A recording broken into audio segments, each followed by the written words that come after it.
Sumekar adalah julukan kota ini. Kota terletak di ujung timur Pulau Madura. Kota yang memiliki banyak destinasi wisata dan kuliner. Inilah Kabupaten Sumeneb.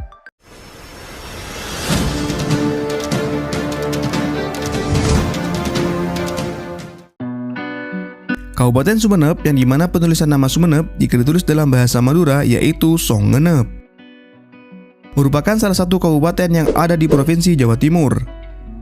Kabupaten ini memiliki luas wilayah 2094 km persegi.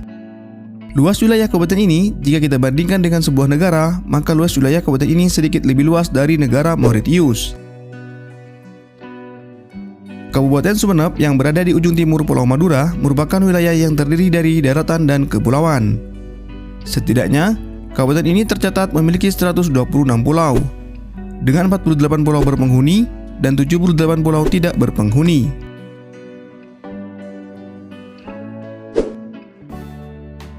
Pulau Karamian di Kecamatan Masalembu adalah pulau terluar yang terletak sekitar 233 km ke arah utara.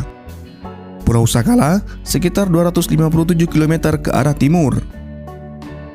Jumlah populasi kota Sumeneb pada tahun 2020 diperkirakan mencapai 1.124.436 jiwa. Agama Islam menjadi agama mayoritas di kota ini, di mana menurut data sensus, penganut agama Islam sekitar 98%.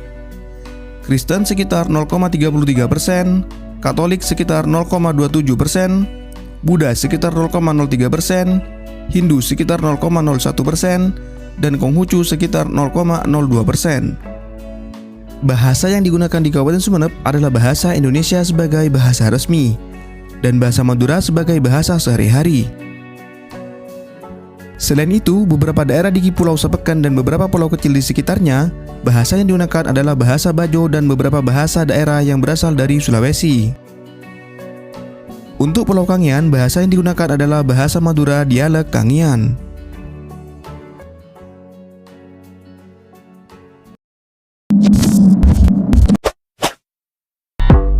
Jika dibandingkan dengan daerah lainnya di Pulau Madura, perjalanan sejarah Sumeneb dapat dikatakan cukup panjang. Dalam berbagai sumber tertulis, wilayah Sumeneb mulai dikenal sejak akhir keruntuhan Kerajaan Singasari. Dikisahkan dalam Nagara Kertagama, Arya Wiraraja Empu Reganata dan Empu Wirakerti disingkirkan dan diturunkan jabatannya karena berbeda pandangan dengan sang raja. Mereka menyatakan ketidaksetujuannya terkait gagasan Kertanegara untuk menjalankan ekspedisi Pamalayu. Peristiwa tersebut diperkirakan terjadi pada tahun 1269, bertepatan dengan dikeluarkannya Prasasti Sarwadharma. Pasca runtuhnya Singasari, wilayah Sumeneb tetap berada di bawah kekuasaan Majapahit. Hal ini dibuktikan dengan banyaknya temuan benda arkeologi seperti Patirtaan dan Arca Gaya Majapahit yang tersebar di beberapa daerah di Sumeneb. Sayangnya, tak ada sumber naskah dan prasasti sezaman yang ditemukan, sehingga tak ada satupun yang bisa menceritakan keadaan Sumeneb pasca Arya Wiraraja pindah ke Lumajang hingga akhir keruntuhan Majapahit.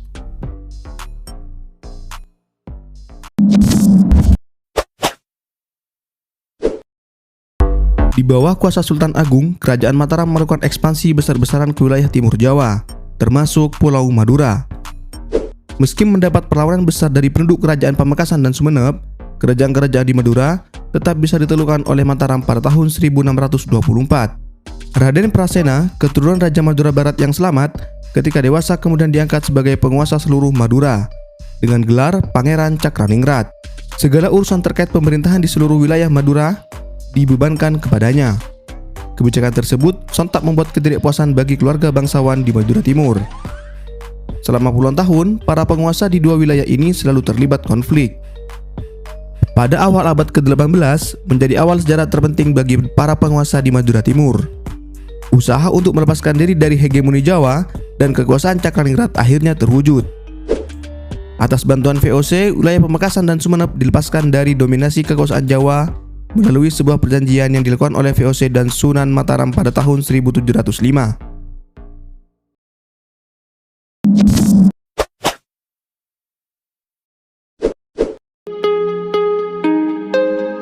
Setelah resmi berada dalam kekuasaan VOC, para penguasa yang bisa disebut Regent dalam bahasa Belanda atau dalam bahasa kita saat ini adalah bupati, diwajibkan membuat kontrak politik dengan pejabat VOC. Rijen yang menjabat diwajibkan untuk memenuhi segala keinginan dan kebutuhan VOC tanpa terkecuali, baik dalam bentuk barang ataupun tenaga. Selama kontrak dibuat, Rijen atau Bupati tetap diberi kuasa layaknya Raja-Raja Jawa. Kompeni tak pernah ikut campur urusan pemerintah internal kerajaan. Meski demikian, gerak-gerik kekuasaan para pangeran tetap dibatasi, termasuk dalam hal kenaikan tahta dan juga gelar.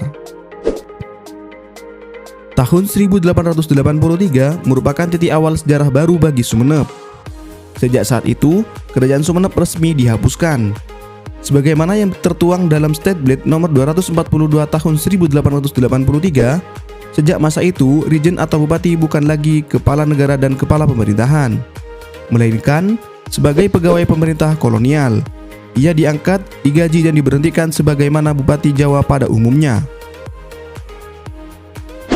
Abad ke-20 dapat dikatakan sebagai babak baru bagi Sumeneb. Industri garam yang dipusatkan di Kalenget menjadi satu-satunya pusat industri garam terbesar di Hindia Belanda. Ladang garam dan pabrik dibangun di timur kota Sumeneb oleh pemerintah kolonial. Tak mengherankan jika hampir sebagian besar penduduk di wilayah pesisir selatan banyak menggantungkan hidupnya ke dalam industri tersebut.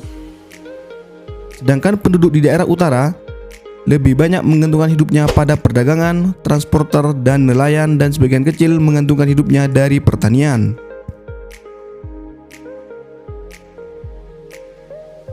Untuk mengenal lebih jauh lagi tentang kota Sumeneb, inilah beberapa fakta tentang kota Sumeneb.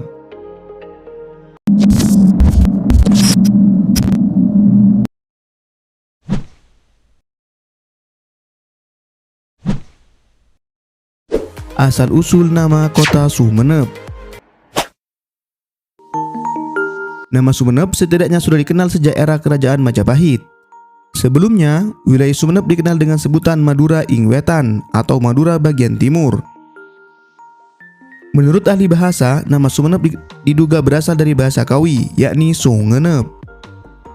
Jika diartikan, kata Sung mempunyai arti sebuah relung atau cekungan, dan kata Enep yang berarti endapan yang tenang. Jika diartikan lebih dalam lagi, Sungenep mempunyai arti lembah atau cekungan yang tenang. Penyebutan kata Sungenep sudah populer sejak abad ke-13, di mana waktu itu Kerajaan Singasari berkuasa atas tanah Jawa, Madura, dan sekitarnya. Perubahan nama terjadi pada permulaan abad ke-18, ketika Belanda memulai peran dalam menentukan politik kekuasaan pemerintahan di Madura termasuk Sumeneb. Perubahan nama juga untuk menanamkan pengaruh kekuasaan Belanda terhadap masyarakat Sumeneb, sama seperti perubahan nama Jayakarta menjadi Batavia. Arti dari lambang kuda terbang. Memiliki bentuk perisai dengan mempunyai 5 sudut. Makna perisai melambangkan senantiasa kesiapsediaan dan keberanian masyarakat daerah Kabupaten Sumeneb untuk mempertahankan diri dari setiap gangguan kezoliman serta mempertahankan keunggulan dan kemakmuran daerah. Sedangkan makna dari 5 sudut tersebut melambangkan dasar yang harus ditaati dan dipertahankan, yaitu Pancasila. Terdapat kuda bersayap berwarna kuning emas, di mana kuda tersebut adalah kuda sekati dari pahlawan putra Sumeneb Arya Panole, atau yang bisa dikenal dengan sebutan Joko Tole, yang melambangkan jiwa keberanian dan patriotisme. Sayap yang terdapat pada kuda melambangkan jiwa penuh dinamika. Sedangkan warna kuning emas melambangkan dasar mengagungkan Tuhan Yang Maha Esa. Sayap kuda berdiri tegak, sesuai dengan keadaan kuda yang siap sedia mengemban amanat penderitaan rakyat Sumeneb. Pita dalam perisai ditetapkan berwarna dasar putih dan tulisan Sumekar dengan warna merah, melambangkan sang merah putih bendera kita negara Republik Indonesia. Kata Sumekar diartikan senantiasa berkembang untuk mencapai terwujudnya cita-cita Pancasila.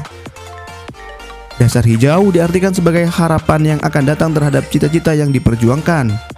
Warna hitam sebagai batas tertentu yang melingkari perisai dengan arti dari lingkaran termaksud menyatukan cita-cita.